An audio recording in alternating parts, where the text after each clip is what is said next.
All right, everybody. So it's taken us almost 6 videos to get here, but by now you hopefully understand the blues. You hopefully understand what the form is, the 1, 4, 1, 5, 4, 1, 5, and hopefully you kind of understand why the F minor pentatonic scale works so well. It's because it's literally built into the chords.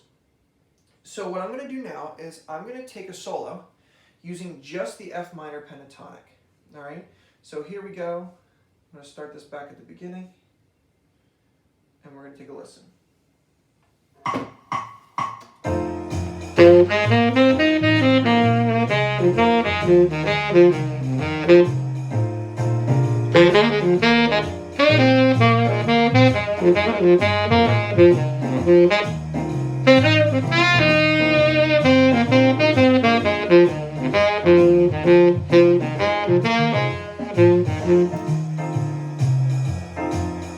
Alright, so there's my first solo, and hopefully you'd agree that most of those notes, or all those notes, sounded good, because the only notes I used were concert F, concert A flat, concert B flat, concert C, and concert E flat.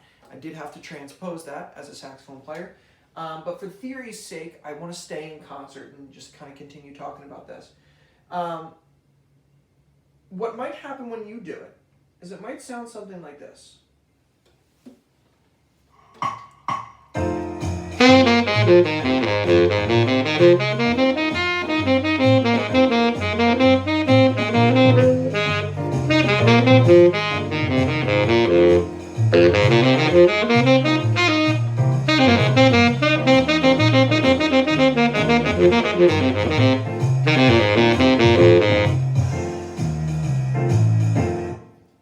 And what I just did was I played all right notes, but the whole thing sounded just wrong.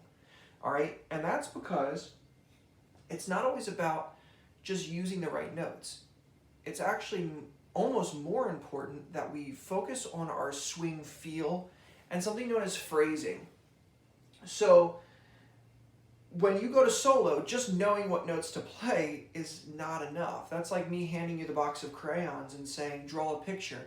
Yeah, you might have the colors and you might know what your options are, but there's still a lot that we need to understand. And the first and most important thing that we have to understand is swing feel. So whenever we're playing in a swing song, we have to think of the eighth note, all right? Because the eighth note is what's going to be different. So if I play a whole note in concert band, 1, 2, 3, 4.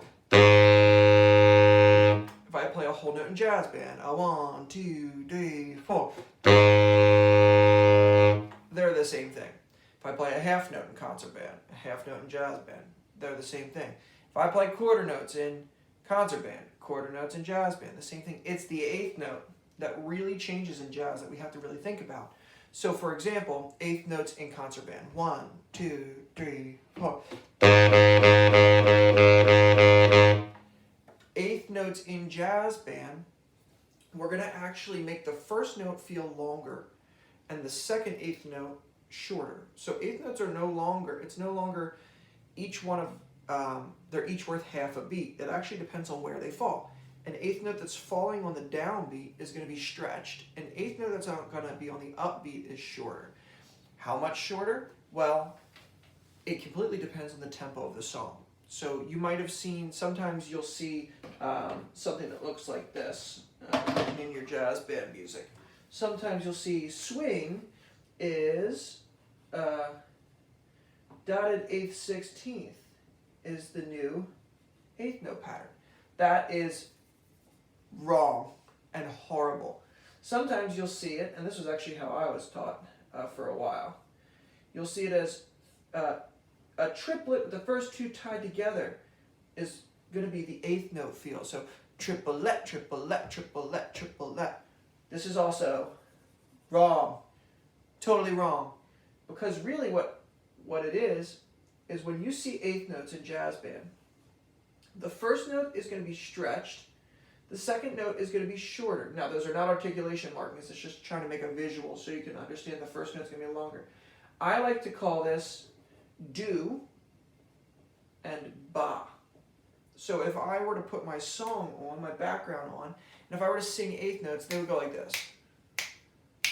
Do, ba, do, ba, do, ba, do, ba, do, ba, do, ba, do, ba, da. So you'll notice the do is stretched, the ba is short. So it's not ti, ti, ti, ti, ti, ti, ta, do, ba, do, ba, do, ba, da. The longer you can stretch the do, the hipper you are. So as the song slows down, 1, 2, 3, 4, do, ba, da. If a song speeds up, do, ba, do, ba, do, ba, do, ba, do, ba, do, ba, do, ba, da. So it's going to, you're going to be able to adjust the length of the first note based on the speed of the song. And that's why I prefer this method. It takes a little while, but what you have to understand is any eighth note that falls on the downbeat is going to be longer. Any eighth note that falls on an upbeat is going to be a little bit shorter. So repeat after me. Do ba do ba do ba da. Do ba do ba do ba da. Do ba do ba do ba da. Do ba do ba do ba da. Do ba do ba do ba do ba da.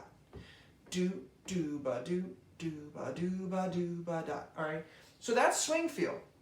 And when you put that with your background, when you put that with your swing background, do ba do ba do ba do ba da. Do ba do ba do ba da.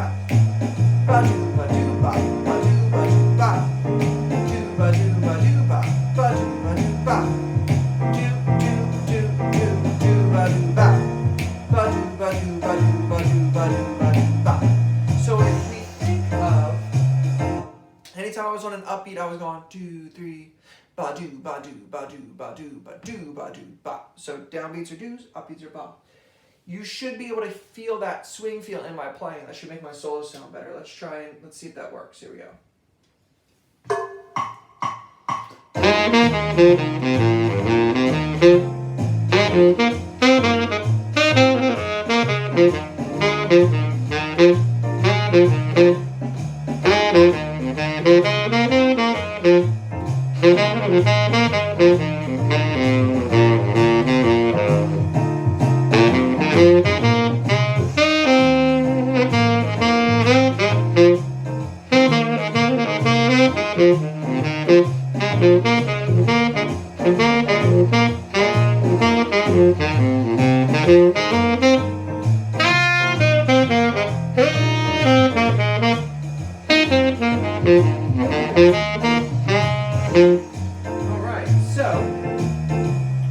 Now it's starting to swing, it's starting to feel like something.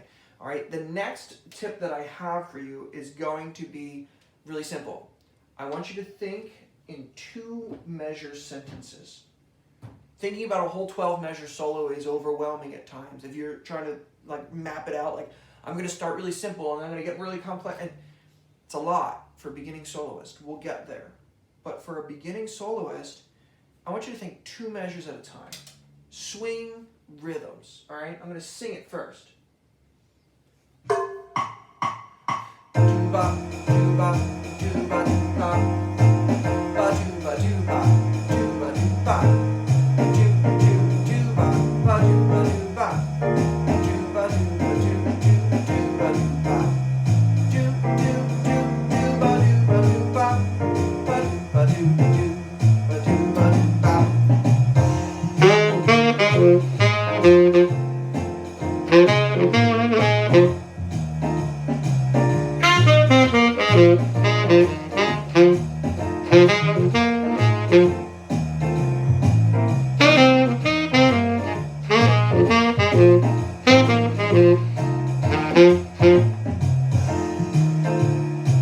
So one benefit to that approach that I just took was if I know the form is 12 measures and I'm going up to my solo mic and I'm going to solo and I'm going to go practice, or I'm going to go improvise, at a concert, I got 12 measures or 24 measures or whatever.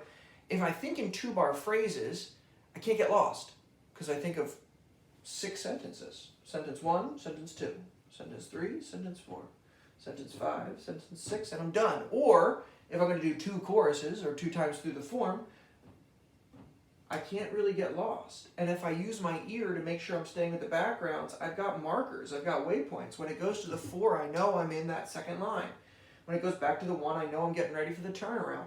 When I hear that 5 chord, I know I'm in the turn. So hopefully with just this scale, swing feel, and 2-bar phrasing, you can put together a really nice blues solo for your first,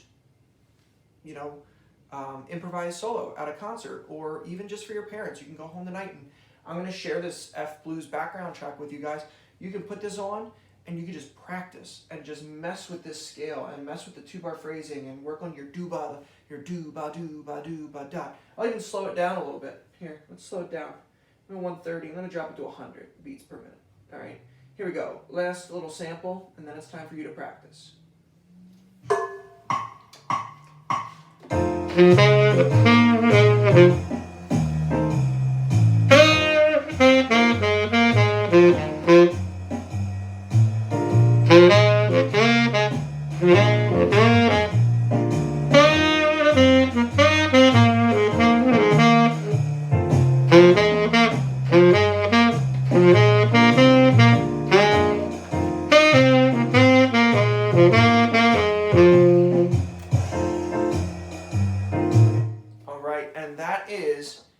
Minor pentatonic over the blues. Hopefully you guys enjoyed this. Hopefully it's making sense. Please, if you have any questions at all, email me, set up a Microsoft Teams lesson with me. We can hopefully go back and forth. I can listen to what you're playing and give you some feedback. I hope this has helped. I hope this will be a good tool for you to start. There's been a lot of stuff covered, so that's why I wanted to put this all on YouTube and make sure that you can access it and go back and be like, what is he talking about? And then if you still don't get it, you can shoot me an email. I am here to help you guys, especially during this time of distance learning and social distancing, and whatever I can do to help you kind of start exploring and start improvising and having fun with your instruments while you're at home. That's what I'm here for. So I hope you guys are home and healthy and safe, and I hope you enjoy this. So I'll talk to you guys soon.